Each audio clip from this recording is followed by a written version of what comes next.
Apple जो करीब $3 billion की कंपनी है और सिर्फ इंडिया से $6 बिलियन का व्यापार करती है। तो ऐसा क्या है कि इतना बड़ा व्यापार होने के बावजूद इंडिया में एप्पल की आफ्टर सेल सर्विस पे सवाल उठते रहते हैं। क्यों इंडिया में किसी को सोचना पड़ता है कि 1.5 लाख का फोन लेने से पहले अगर आफ्टर सेल सर्विस उसको अच्छी नहीं मिली तो वो उस फोन का करेगा क्या? क्यों ऐसे एक्सपीरियंस लोगों को इंडिया में देखने को मिले? तो आइए इस पे आज बात करते हैं। मैं अपना एक्सपीरियंस भी बताऊंगा आपको जो मैंने एप्पल के साथ फेस किया है और आपको जर्नली भी बताऊंगा कि ऐसा क्यों देखने के लिए मिलता है। तो चलिए शुरू करते हैं इस वीडियो को। मैं हूं महादेव त्यागी, आप देख रहे हो एक्सप्रेस रिव्यू। अभी तक इंडिया में एप्पल अपने आईफोन्स को या बाकी प्रोडक्ट्स को सेल करता था रीसेलर के थ्रू, लेकिन अभी इंडिया में एप्पल ने 2 नए स्टोर लॉन्च कर दिए हैं, जिसके बाद लोगों की एक्साइटमेंट बढ़ गई है कि अब आने वाली सर्विस इंप्रूव हो जाएगी। लेकिन अभी तक ऐसी सर्विस क्यों मिल रही थी लोगों को कि उनका विश्वास एप्पल से उठ रहा था? वो रीजन ये भी हो सकता है कि एप्पल इंडिया में जितने भी रीसेलर के थ्रू अपना प्रोडक्ट बेचता है उन्हीं के थ्रू अपनी सर्विस देता था, आफ्टर सेल सर्विस। जहां की ये सर्विस प्रोवाइड करी जाती थी एक private owned company, Mumbai based company Servify के थ्रू, जो कि बाकी कंपनीज की भी सर्विस प्रोवाइड करता है। लेकिन क्या एप्पल इन चीजों को मॉनिटर करता है कि सर्विफाई अपनी मनमानी ना कर पाए? आपने देखा होगा, अगर आपका कोई एप्पल डिवाइस खराब हो जाता है तो सबसे पहले उसके लिए आप एक अपॉइंटमेंट लेते हो, मोबाइल पे जाते हो और उस प्रोडक्ट के बारे में बताते हो क्या प्रॉब्लम है और नियर बाय स्टोर से अपॉइंटमेंट लेते हो। अब वहां पे अपॉइंटमेंट लेते हुए आपको तो नहीं पता, 2 टाइप के स्टोर आपको हमेशा वहां पे मिलेंगे। एक स्टोर होता है जिसमें कुछ हद तक रेक्टिफिकेशन या फिर करेक्शन आपके फोन में वहीं पे स्टोर हो जाता है, लेकिन कुछ स्टोर ऐसे होते हैं जो एक मिनिमम चीज के लिए भी आपके प्रोडक्ट को बेंगलोर भेज देंगे, जहां पे एप्पल का हेड ऑफिस है और हेड सर्विस सेंटर आप भी कह सकते हो।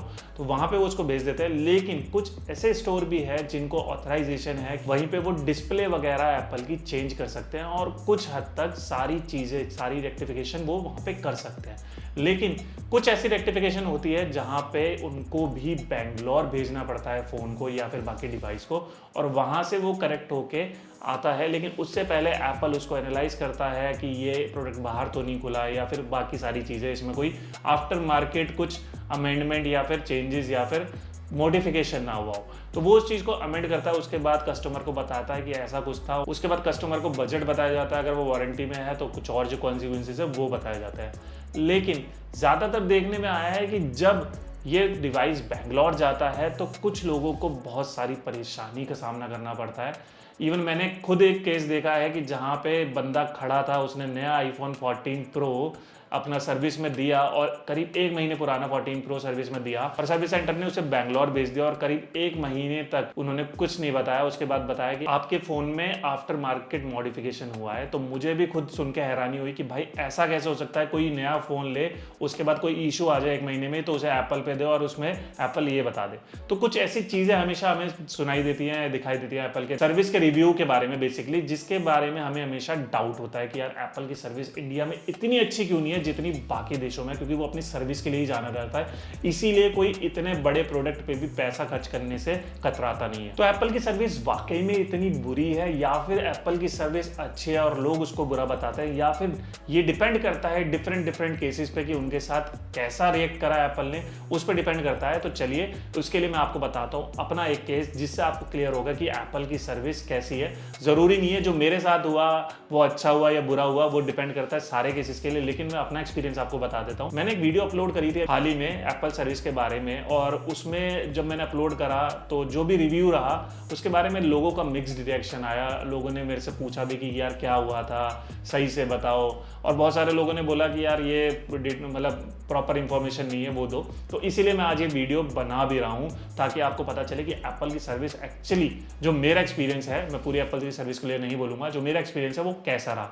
तो हुआ क्या था, मेरे पास एक आईफोन 12 प्रो था जो कि मैंने दुबई से खरीदा था। वो इंटरनेशनल वारंटी के साथ आता है, कोई भी ग्लोबल डिवाइस हो या इंडिया के डिवाइस हो, इंटरनेशनल वारंटी के साथ आता है एप्पल में। तो मेरे पास जो डिवाइस था वो करीब 1 साल ज्यादा हो चुका था उसको, लेकिन मैंने समय रहते हुए विद इन वारंटी मैंने उसका एप्पल प्रोटेक्शन प्लान ले चुका था। फिर जैसे ही वारंटी खत्म हुई तो एक दिन हुआ क्या, एक्चुअली मेरा आईफोन खराब हो गया, उसके ईयरफोन में आवाज आनी बंद हो गई। तो मैं बहुत वरी कर गया था क्योंकि एप्पल प्रोटेक्शन प्लान तो मैंने ले रखा था, लेकिन उसकी जो कंडीशंस है, ऐसा मैंने भी सुना था कि वारंटी जैसा बिल्कुल एग्जैक्टली सेम होता है, लेकिन मैं डर गया था कि ये वारंटी जैसा होता है या फिर एप्पल बताएगा कि आपके में ये कमी आ गई है, सर्विस हम चार्ज नहीं लेंगे लेकिन प्रोडक्ट का आपको चार्ज देना पड़ेगा या जो भी पार्ट डलेगा उसका चार्ज देना पड़ेगा। तो फिर मैं उसको लेके गया कि एप्पल के सर्विस सेंटर में जो कि मेरे नियर बाय था, मैं वहां पे उसको लेके गया। वहां पे उन्होंने बताया कि यार ये तो बैंगलोर जाएगा, अगर आपको ये छोड़ना है तो आप छोड़ सकते हो, अदरवाइज वहां पे मेरे को पता चला कि कुछ स्टोर ऐसे हैं जिन पे ऑथराइजेशन है या डिस्प्ले वगैरह चेंज करने की। ईयर केस के लिए भी एप्पल पूरा डिस्प्ले चेंज करता है। तो वहां पे मुझे पता चला कि कुछ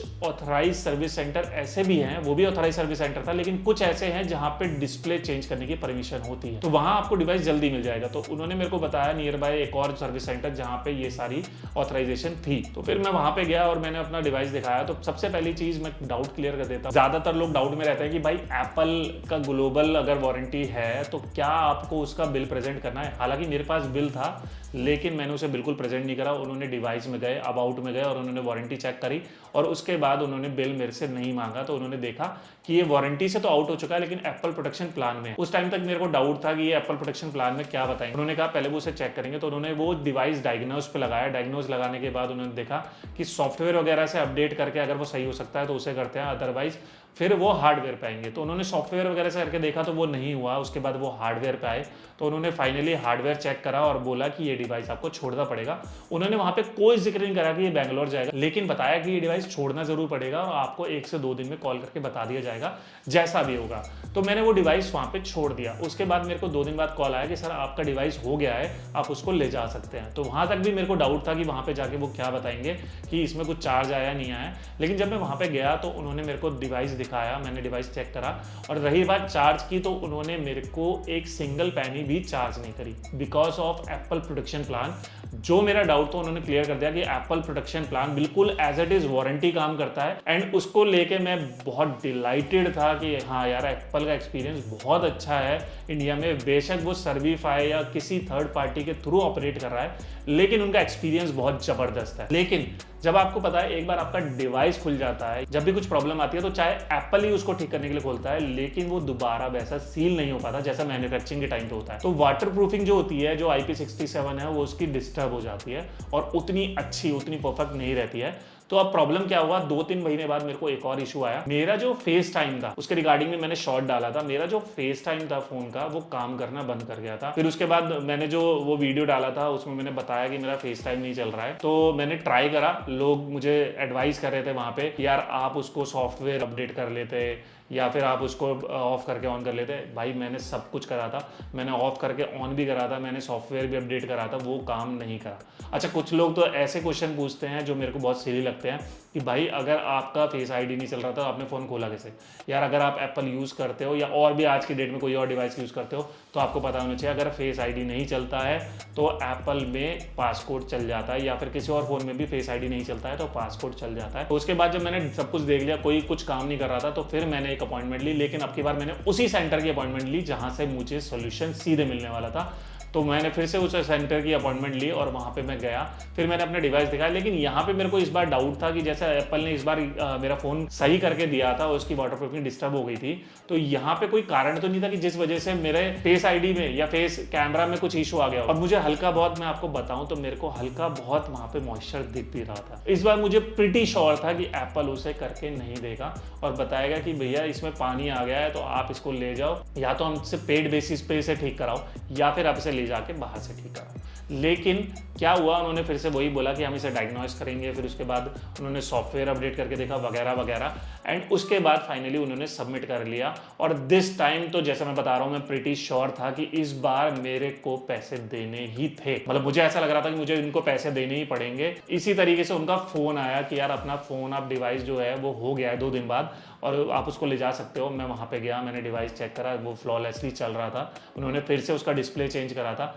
लेकिन इस बार भी उन्होंने मेरे से सिंगल पैनी भी चार्ज नहीं करा। I was literally very dilated कि यार एप्पल की सर्विस को लोग वैसे ही बदनाम करते हैं, ये तो बहुत अच्छी सर्विस है। अभी तक का मेरा किसी सर्विस सेंटर का बेस्ट एवर एक्सपीरियंस था वो, क्योंकि अगर डिस्प्ले वगैरह चेंज होता तो 35,000 का खर्चा आता बाहर से, या कुछ भी अगर सही कराता, मान लीजिए फेस आईडी कैमरा ही सही करा तो कम से कम भी 5 से 10 हज़ार रुपए का खर्चा आता। लेकिन एप्पल ने मेरे को सिंगल पैनी भी चार्ज नहीं करा। मैं नहीं कहता कि जैसे मेरा केस था वैसे बाकी सबका भी केस होता है, लेकिन लेकिन ये मेरा केस था, इससे आप रिव्यू ले सकते हो, ये मेरा पर्सनल रिव्यू है एप्पल सर्विस के बारे में। अभी भी आपको ये चीज़ ज़रूर ध्यान रखनी है कि जहाँ पे आप ले जा रहे हो वो वही वाला सर्विस सेंटर है कि जो इन हाउस रिपेयर भी कर सकता है कुछ हद तक, या फिर वो वाला है जो बिल्कुल इन हाउस रिपेयर नहीं कर सकता। वो आप जान लेना या उनसे पूछ भी सकते हो आप। हाँ, और एक चीज़ और करिएगा कि जब भी आप सर्विस सेंटर जा रहे हो तो वहाँ पे गूगल रिव्यू पढ़ के जाएं, क्योंकि बहुत सारे सर्विस सेंटर ऐसे होते हैं जिनके गूगल रिव्यू बहुत ही ज़्यादा बेकार होते हैं। उस वजह से आपको क्या फेस करने के मिलेगा कि आपको एक एप्पल की सर्विस होते हुए भी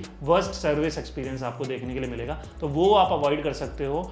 और आज की वीडियो में इतना ही। अगर आप चैनल पर नए हो तो चैनल को सब्सक्राइब करना मत भूलना और वीडियो को लाइक करना मत भूलना। और मिलता हूं आपसे अगली वीडियो में। Till then tata bye bye.